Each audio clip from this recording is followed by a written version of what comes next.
Bonjour à tous, aujourd'hui on part à la montagne avec Anatomie d'une chute de Justine Triet, troisième réalisatrice à avoir obtenu la Palme d'Or en 2023.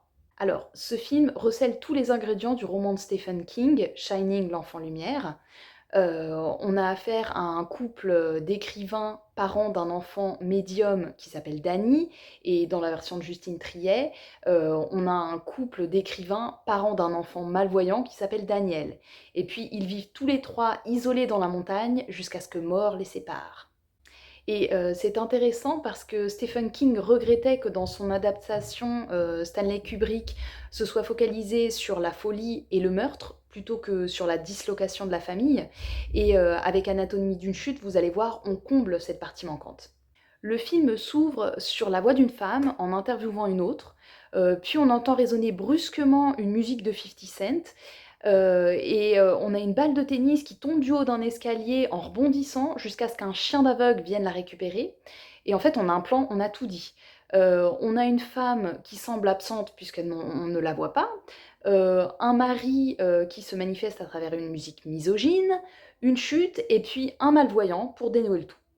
L'image de Sandra, la protagoniste écrivaine, n'apparaît que plus tard dans la conversation, et ce décalage entre le son et l'image perdure jusqu'au dénouement du procès. C'est un peu une manière de rendre le spectateur malvoyant, tout comme l'enfant unique du couple, Daniel. Puisque les sources sonores ne sont pas visibles, nous devons imaginer pour combler les vides, et le son devient donc la seule preuve de ce qu'on ne voit pas. La justice s'appuie elle aussi sur ces fragments audibles, enregistrements, témoignages, pour tenter de déterminer si Sandra Reuter aurait assassiné ou non son mari Samuel Maleski en provoquant sa chute. Alors cette vision fragmentée est questionnée par Sandra, qui argumente qu'un fragment n'est qu'un morceau de la réalité et qu'il est loin de représenter la situation dans son ensemble. Et pourtant, cette fragmentation rappelle la dispute qui a eu lieu avant la mort de Samuel, où chacun pointait du doigt ce qu'il n'aimait pas chez l'autre en effaçant toutes ses qualités. Le fonctionnement du procès met donc en lumière ce qui ne fonctionnait pas dans le couple, sans pour autant mettre le doigt sur ce qui a provoqué la chute. La vision brouillée du malvoyant est reprise en images. En effet, de nombreux plans présentent une amorce d'un personnage ou d'un objet flouté au premier plan en décalage avec le fond net de l'image. Ce procédé est bien visible durant le procès. Au moment où l'avocat général défend la thèse du meurtre de Samuel, ses mains apparaissent au premier plan alors que la caméra focalise sur le visage interrogatif de Daniel. En effet, les experts ont donné des éléments pour comprendre l'anatomie de la chute du couple, mais pas pour comprendre celle de la chute du corps. Donc forcément, ce morcellement est lié à une part de malvoyance, mais la surdité est aussi mise en exergue parce que Sandra est présentée comme une personne peu à l'écoute. Par exemple, elle observe son fils par la fenêtre sans comprendre ce qu'il dit à l'aide judiciaire, elle regarde des vidéos de son défunt mari avec le son coupé. Tous ces éléments viennent souligner le fait que Sandra n'entend pas les paroles de ses proches. C'est d'ailleurs le souci majeur du couple, en incapacité totale de communiquer verbalement, puisque Sandra se mure derrière sa vision des faits. Cependant, Samuel parvient à communiquer ses émotions autrement, à la manière de Jack Torrance dans Shining, qui jetait des balles de tennis dans son hôtel. Il se manifeste dès la première scène avec une balle qui chute et une musique assourdissante. Donc on peut se demander si ce décalage entre le son et l'image ne serait pas le fantôme de Samuel. C'est d'ailleurs pour ça qu'après la mort de son père, Daniel s'acharne à jouer en boucle un air de piano angoissant et entêtant, comme s'il cherchait à restaurer la présence paternelle perdue. Un soir, sans une parole, Sandra tente de réconforter Daniel en l'accompagnant au piano. Le dialogue musical tourne court puisqu'elle lui propose un air mélancolique qui semble éloigner Daniel de son père. Et Daniel, cherchant à déterminer la culpabilité de sa mère, rejoue l'air proposé par Sandra la veille d'une audience, comme s'il cherchait à la comprendre. Ce que le procès va mettre en lumière, c'est l'anatomie de la chute de chacun des membres de la famille, à commencer par le père, qui est devenu invisible aux yeux et aux oreilles de sa femme, et puis on a aussi la défense de Sandra, qu'il décrit comme un homme sur le déclin, qui n'arrivait plus à écrire, et que ce serait pour cette raison qu'il aurait mis fin à ses jours. Daniel est perturbé par ce qu'il apprend sur son père, mais sa chute est provoquée par sa mère dans l'intimité du foyer.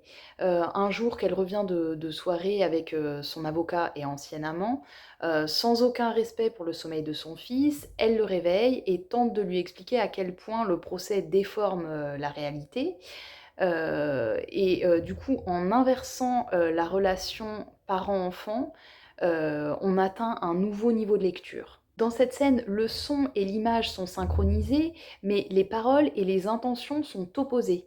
Parce que Sandra demande à Daniel comment elle pourrait prouver que son père était son âme sœur, en le rendant du coup responsable du verdict.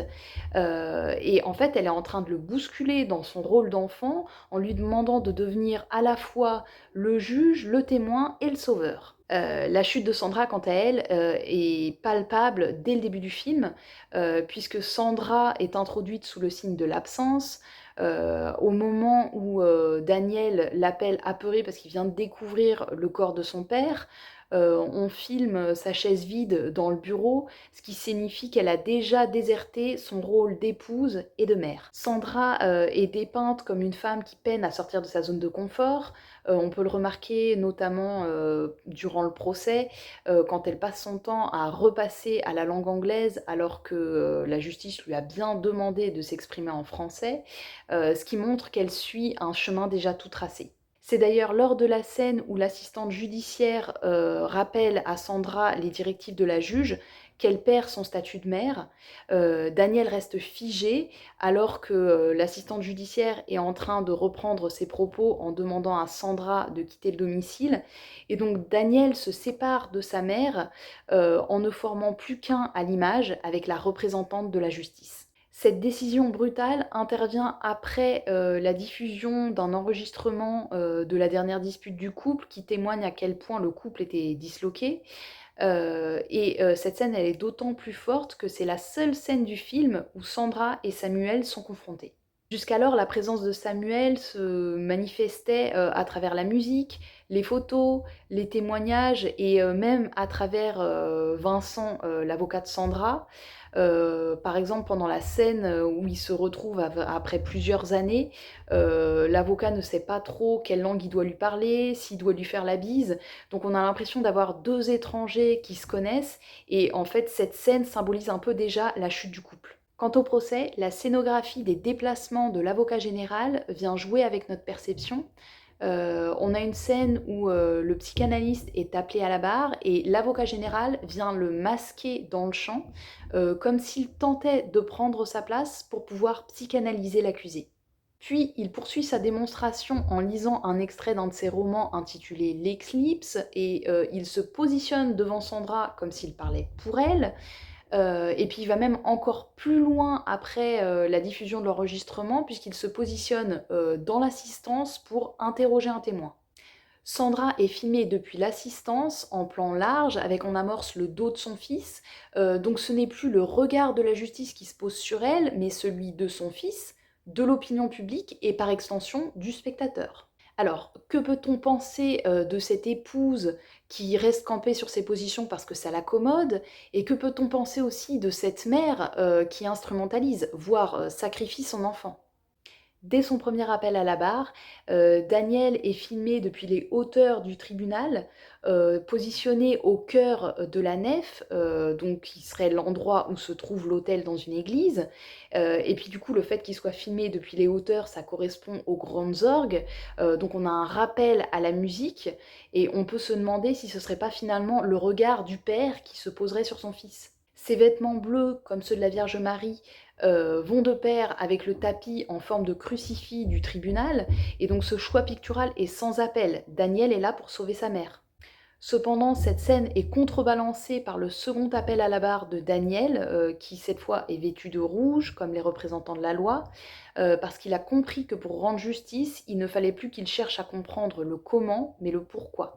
Et la décision de Daniel va faire basculer le film dans un nouveau procédé. Au lieu de donner à entendre sans voir, le montage dévoile les images en remplaçant le son réel par un son hors champ. Et donc ça, on le voit très bien, lorsque Daniel relate la scène où son père le ramenait de chez le vétérinaire et où, la voix de son père était remplacée par celle de Daniel. On voit en fait à l'image, les lèvres de Samuel qui sont parfaitement synchronisées avec les propos relatés de Daniel. Le son qui jusqu'alors n'était que fragmenté prend valeur de vérité absolue, car le procès est parvenu à faire du conte une représentation.